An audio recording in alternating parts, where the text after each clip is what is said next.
আরে গোপাল, এত সকালে বাজারে? হ্যাঁ, ঘুমটা তাহলে ভাঙলো। আসলে একটা স্বপ্ন দেখছিলাম বুঝলে, গিন্নি চিৎকারে গেল ঘুমটা চটকে। ঘুম ভেঙে কি দেখলে? দেখলাম রাজকুমারী যেই নদীতে নেমেছে স্নান করতে, অমনি তার আঙুলের হীরের আংটিটা পিছলে জলে পড়ে গেল। সেটা একটা বোয়াল মাছ মুখে করে নিয়ে জলে ডুব মারল। স্বপ্নটা তুমি কখন দেখেছো বলো তো? এই ধরো ভোরের বেলায়। একেই বলে কাকতালীয় ব্যাপার। ঠিক ওই সময়ই তো এই বোয়াল মাছটা আমার জালে ধরা দিয়েছে। নিয়ে দেখতে পারো, বলা তো যায় না, এটাই হয়তো সেই বোয়াল মাছটা হবে। হ্যাঁ, যে যে তোমার স্বপ্নে পাওয়া রাজকুমারীর আংটিটা নিয়ে পালিয়েছে। হিরে যদি পাও তবে দেখিয়ে যেও কিন্তু, নইলে বড় দুঃখ পাবো। সে মাছ দেখেই বুঝেছি। হ্যাঁ, গিন্নি তোমার কাছে আসলো বলে।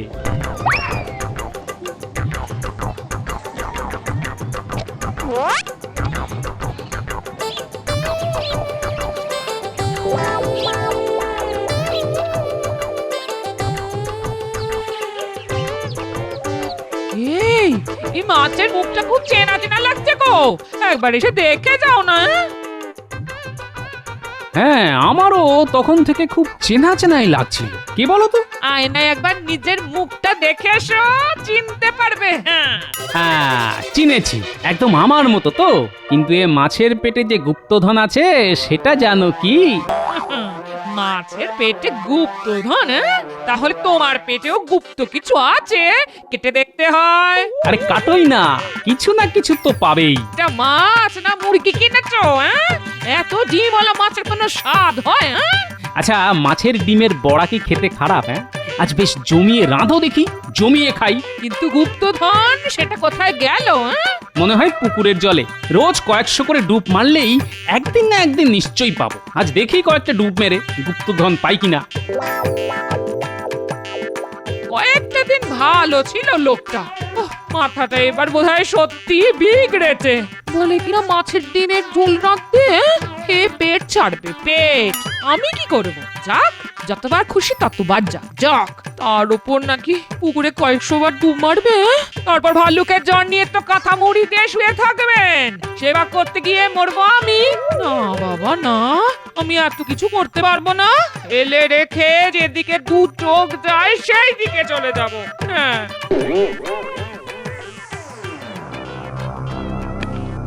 মহারাজের জয় হোক। কি ব্যাপার দূত?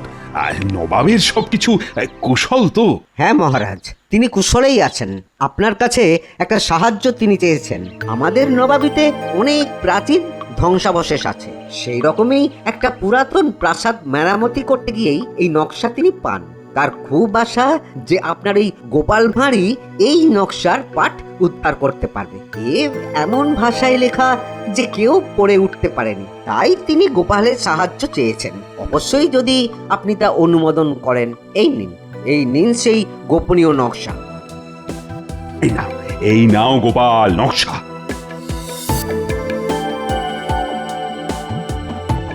দেখো দেখি নবাবের কাছে আমার মান রাখতে পারো কিনা। আগে আপনি যখন আদেশ করেছেন তখন চেষ্টা করে দেখতে পারি।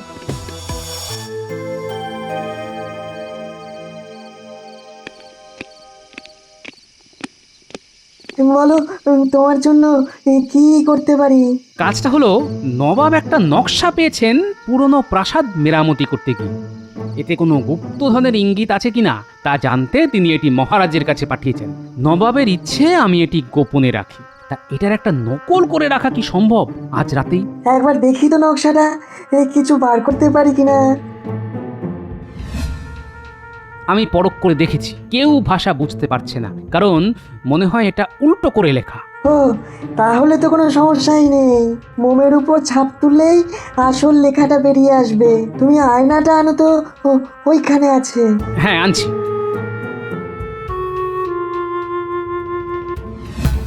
দেখো দেখো গোপাল, সামনে কোনো ভাষা দেখতে পাচ্ছ? আরে, এ তো বাংলায় লেখা, তবে বেশ কয়েকটা সংকেত লেখা আছে, সেগুলি উদ্ধার করতে হবে। কিন্তু মন্ত্রী কি এই নকশা ছেড়ে দেবে? ও ঠিক চুরি করবে। তাই ভাবছি কি করব। চিন্তা করো না, আমি মোমের উপর ছাপ তুলে রাখছি। সেটাই আসল নকশা। এখন যেটা হাতে আছে সেটা চুরি গেলেও তুমি নিশ্চিন্ত থাকতে পারো, ওই উল্টো ভাষা আর কেউ পড়তেই পারবে না। এবার তোদের এমন একটা কাজ দেব, যদি করতে পারিস তবে এমন কপাল খুলবে না যে তোরা নিজেরাই নবাব হয়ে যাবি। একেবারে গুপ্তধনের সন্ধান পেয়ে যাব আমরা। এই কথা, আমাদের কাছে যা আছে সবই তো গুপ্তধন, আমরা কি সেটা কাউকে দেখাতে পারি? আর সেটা তো চোরাই মাল, সেটা গুপ্তধন কেন হতে যাবে? আরে আরে আজে বাজে কথা বলে মন্ত্রী মশাইয়ের কথাটাই তো শুনতে দিচ্ছিস না। তুই একটু চুপ করবি, চুপ করবি। হ্যাঁ, যা বলছিলাম, গোপালের কাছে নবাবের পাঠানো নকশাটা আছে, ওটা চুরি করতে হবে। পারবি তো? একদম নিশ্চিন্ত থাকুন মন্ত্রী মশাই, নকশাটা আজ রাতের মধ্যেই আপনার হাতে চলে আসবে। হ্যাঁ, গোপাল, এই নাও তোমার নকশা। এটা আর এখন কোনো কাজে লাগবে না, আসলটা আছে মোমের ছাপের উপর। তাহলে নবাবের পাঠানো নকশার আর কোনো কাজ নেই, তাই তো? তাহলে এটা নিয়ে যাও। কখন কোনটা কাজে লাগে তা তো আগে থেকে বোঝা যায় না। যাও যাও। এবার আর কি, পায়ের উপর পা তুলে আরাম করব। ঘটা, তুই এবার একটা বিয়ে করে ফেল, আর তো চুরি চুরি করে খেতে হবে না। বিয়ে করে সংসার কর, দেখবি কি মজা। বাজে কথা ছেড়ে যে কাজে এসেছি সেটার দিকে মন দে। হ্যাঁ, এমন ভাবে গোপালের ঘরে ঢুকতে হবে গোপাল যেন টেরই না পায়। ধুস, টের না পেলে চুরি করে কোনো মজাই নেই, বুঝলি?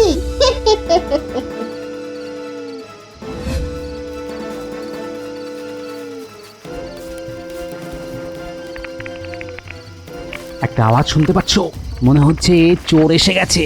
ও এই হাই হাই হাই, এখন আমার কি হবে গো? কি আর হবে? নকশা যখন উনুনে দিয়ে দিয়েছো তখন কি আর তা ফেরত পাওয়া যাবে?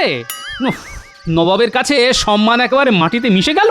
নবাবকে এখন কি জবাব দেবো বলো তো? কি শুনছি রে, গোপালের গিন্নি নবাবের নকশা পুড়িয়ে ফেলেছে? হ্যাঁ, এই জন্যই বলেছিলাম তেলে কাঁঠাল আর গোঁফে গাছ, বুঝেছিস? ওরা এত দেরি করছে কেন? গোপাল কি ধরে ফেললো নাকি? ওরা যদি আমার নাম বলে দেয় তাহলে তো খুব মুশকিলে পড়ে যাব। কি রে, নকশা পেয়েছিস? না, এবারও হলো না। আমাদের কপালে গুপ্তধন নেই মন্ত্রী মশাই। আরে সে কথা পরে হবে, আগে বল নকশাটা কোথায়? গোপালের গিন্নি উনুনে আগুন জ্বালাতে গিয়ে নকশা পুড়িয়ে ফেলেছে। সেটা তোরা জানলি কি করে? নিজের কানে শুনে এলাম, গোপাল তার গিন্নিকে বলছে তোমার জন্যই আমার গুপ্তধন পাওয়া হলো না, আর তার গিন্নি হাউমাউ করে কাঁদছে। কি বলছিস রে তোরা? গোপালের গিন্নি নবাবের দেওয়া গুপ্তধনের নকশা পুড়িয়ে ফেলেছে? এবার নবাব তো ওকে শুলে চড়াবে। মহারাজও গোপালকে বাঁচাতে পারবে না। এক পক্ষে ভালোই হয়েছে, গুপ্তধন পেতাম কিনা জানা নেই, কিন্তু গোপালের এবার মুন্ডু কাটা যাবে। বাঁচলাম বাবা।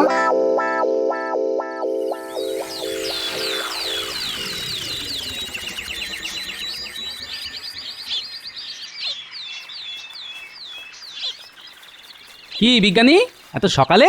নাও, তোমার মোমের নকশা হয়ে গেছে। গোপাল, এটা কিন্তু জল ভর্তি গামলার মধ্যে রাখতে হবে, নইলে গলতে শুরু করলে কিন্তু ছাপ উঠে যাবে, পড়তে অসুবিধা হবে। হ্যাঁ, কাল রাতে চোর এসেছিল, ভাগ্যিস আপনার কাছে রেখে এসেছিলাম।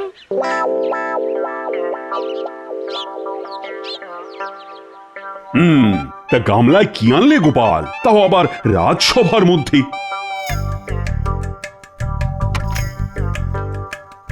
একটা মাছ মহারাজ, আপনাকে দেব বলে নিয়ে এসেছি। ইয়া বড় একটা বোয়াল মাছ, যার মধ্যে রাজকুমারী হীরের আংটি থাকলেও থাকতে পারে। তা বলে একেবারে রাজসভায় আনার কি দরকার ছিল? মহারাজ, চোরের ভয়ে আজকাল মাছ চোর খুব বেড়ে গেছে। দেখো গোপাল, তোমার কথার হিয়ালি ধরার মতো বুদ্ধি আমার নেই। যাই হোক গোপাল, এই নকশা রহস্যের কিছু কিনারা হলো? গোপাল কি বলবে মহারাজ? বলবো তো আমি। কেন তুমি বলবে কেন? গোপালকে এই কাজের দায়িত্ব দেওয়া হয়েছিল। তা তোমার এখানে বলার কি আছে? গোপালের কিছু বলার মুখ আছে মহারাজ? আপনার অবগতির জন্য জানাই, গোপাল গিন্নি ওই নকশা উনুন জ্বালাতে গিয়ে পুড়িয়ে ফেলেছে। তা যদি সত্যি গোপাল নকশা পুড়িয়ে ফেলে, তার ছাই তোমার কাছে এলো কি করে? না মানে, আমাকে বিপদে ফেলার জন্য গোপাল সেই ছাই আমার উনুনে রেখে এসেছিল। বাবা গোপাল, তোমার বুদ্ধি তো কম নয়। তা আসল ব্যাপারটা কি বলো তো? মহারাজ, নকশায় কি লেখা আছে তা আমি পড়ে ফেলেছি, তাই নবাবের নকশাটা আমি সত্যিই পুড়িয়ে ফেলেছি। যদি অন্য কারোর হাতে পড়ে তাহলে গুপ্তধন হাতছাড়া হয়ে যেতে পারে, তাই। তাহলে কি দেখে তুমি রহস্যের সমাধান করবে? মহারাজ, বিজ্ঞানীর সাহায্যে আমি নকশার একটা ছাপ মোমের উপর তুলে নিয়েছি। সেটা অত্যন্ত গোপনীয় স্থানে রাখা আছে। এই ব্যাপারে বিস্তারিত আলোচনা করার জন্য আপনার একটু সময় আমি চেয়ে নিচ্ছি মহারাজ, অবশ্যই গোপনীয়ভাবে। নিশ্চয়ই নিশ্চয়ই, আজ রাজসভা ভেঙে গেলেই আমি আর তুমি আলোচনায় বসবো। যথা আজ্ঞা মহারাজ, সভা ভঙ্গের পরে সব আপনাকে খুলে বলবো। ঠিক আছে, ঠিক আছে।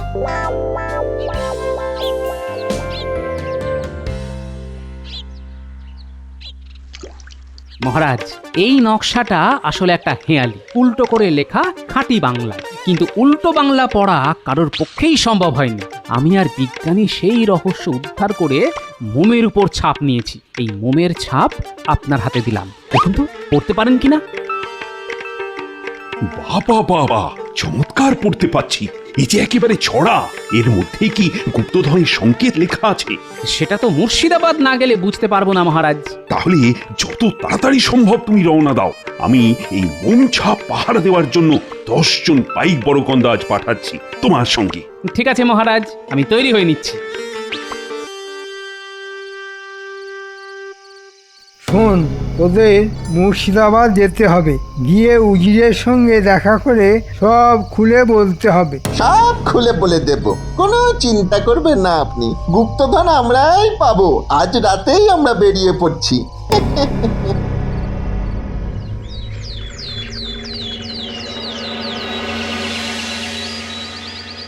আগে উজির সাহেব, আমাদের কৃষ্ণনগরের মন্ত্রী আপনার কাছে পাঠিয়েছেন। বলো বলো, কি করতে হবে বলো। গোপাল কিন্তু এখানেই আসছে। ও গুপ্তধনের রহস্য উদ্ধার করে ফেলেছে। তিনি আপনাকে বলতে বলেছেন গোপাল যেন এই কাজটা করতে না পারে। আপনি আমাদের দিয়ে আগে ভাগেই করিয়ে ফেললে এই গুপ্তধন আপনার হবে। কিন্তু গোপাল আমাকে বলবে কেন? ও তো নবাবকেই বলবে। সেখানে তো আপনিও থাকবেন। গোপাল যা করতে বলবে সেটা ভালো করে শুনে নিয়ে আগে ভাগেই আমাদের দিয়ে করিয়ে নেবেন। হ্যাঁ, বুদ্ধিটা মন্ত্রী ভালোই ভেবেছে। দেখি দেখি গোপাল কতটা বলে। আমি জানতাম গোপাল তুমি পারবে। গোপালের কোনো তুলনাই নেই। না না না, এত করে বলবেন না, এখনো কিন্তু গুপ্তধন উদ্ধার হয়নি। তাহলে বলে ফেলো গোপাল, তোমার বুদ্ধির ঝোলাটা এবার খোলো। কি পেলে সেটা তো বলবে নিশ্চয়ই। আসলে হুজুর, বিষয়টা সবাই উদ্ধার করতে পারতো, কিন্তু যিনি এই হেয়ালি লিখে গেছেন তিনি খুবই বুদ্ধিমান। পুরোটাই উল্টো বাংলায় লিখেছেন, তাই কেউ সেটা পড়তে পারেনি। আমি সেটা বুঝতে পেরেছিলাম, তাই মোমের উপর ছাপ নিয়ে নিয়েছি। এই দেখুন, এই দেখুন সেই মোমের ছাপ। এবার পড়তে থাকুন। পেল্লাই যত কেল্লা আছে সেখান থেকে 400 পা, পূবেও না দক্ষিণেও না, উত্তরে আছে বেগুনধা। এর মানে তো কিছুই বুঝতে পারছি না, তুমি কি পেরেছো?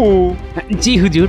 আচ্ছা, এখানে পেল্লাই নামের কোনো কেল্লা আছে? তার খোঁজ পেলে কিন্তু কাজটা অনেক সহজ হয়ে যাবে। এখানে আশেপাশে তো কেল্লার কোনো অভাব নেই।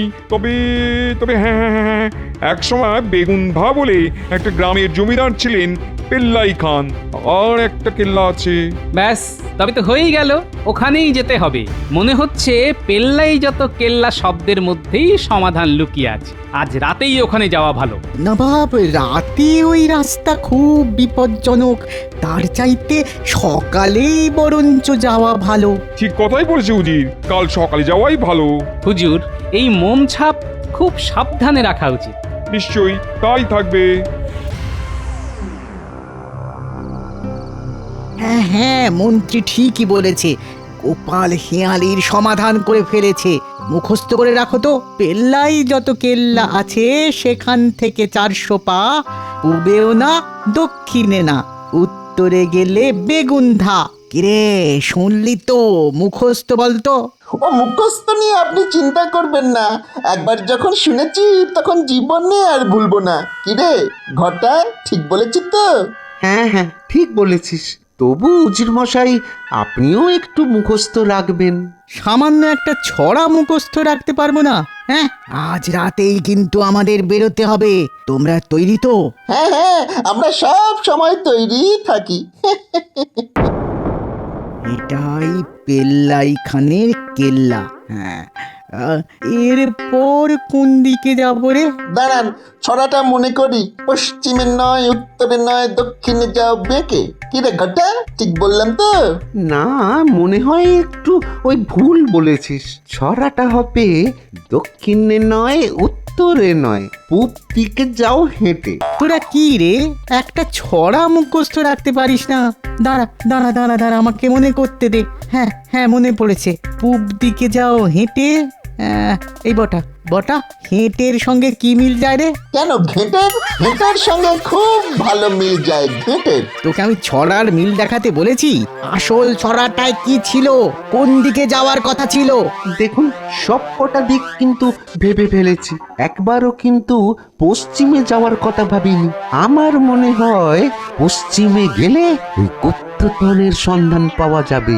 ঘরটা একেবারে ঠিক বলেছে, পশ্চিমে যাওয়ার কথা আমরা ভাবিনি। চল চল, সেদিকেই যাই, না হলে ফিরে আসবো। চলুন তাহলে, 400 পা হেঁটে গেলেই গুপ্তধন। ভাবতেই আমার এত আনন্দ হচ্ছে না, তা কি করে আপনাকে যে বোঝাই উজির মশাই। আরে আরে, কত দূর! এই অন্ধকারে আজ হাঁটতে পারছি না রে। এই তো উজির মশাই, আমরা 380 পা এসেছি, আর 20 পা এগোলেই গুপ্তধন।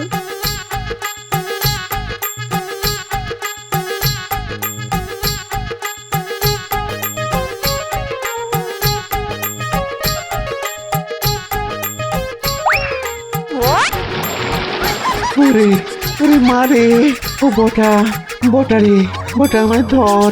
উজির মশাই, একবার এদিকে আসুন তো, ঘটাকে ধরতে হবে। হ্যাঁ হ্যাঁ, চল চল চল চল, ঘটাকে ধরি, চল। আরে আমিও যে পড়ে গেলাম, উড়ি বাবুরি, উড়ি বাবুরি বাবুরি বাবুরি, চারিদিকে এত পাক। উজির মশাই আসুন না, আমাকে ধরুন। দুজনেই পড়ে গেল, আমি কি করি? ওদের আর বাঁচানোর দরকার নেই। চাচা আপন প্রাণ বাঁচা, আমি পালাই। এগি এগি, বাঁচাও বাঁচাও, মরে গেলাম মরে গেলাম।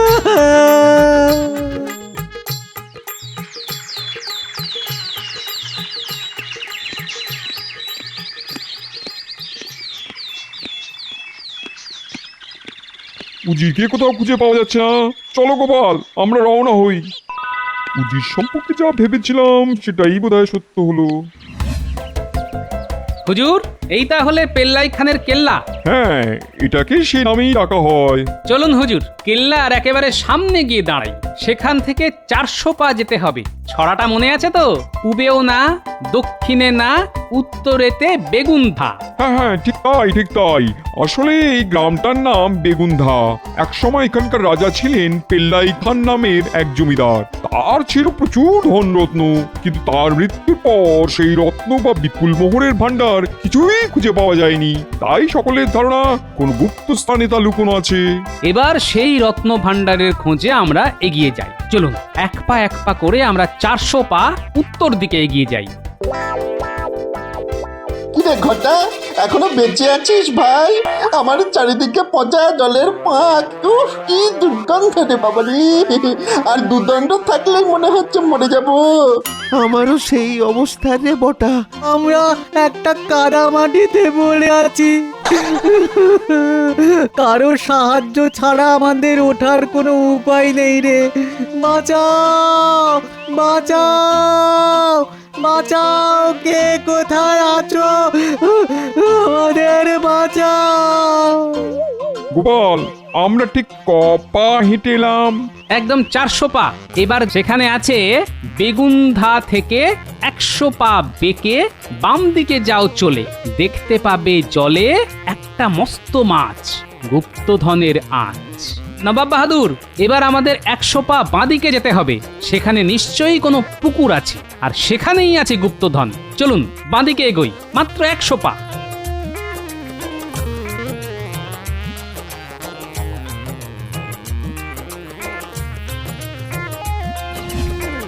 ওই দেখুন, জলের ঠিক মাঝখানে একটা পাথরের বিরাট বোয়াল মাছের মূর্তি বসানো আছে। মনে হচ্ছে ওই মাছের পেটের মধ্যেই রত্ন লুকানো আছে। আমি জলে নামবো। খুব সাবধানে।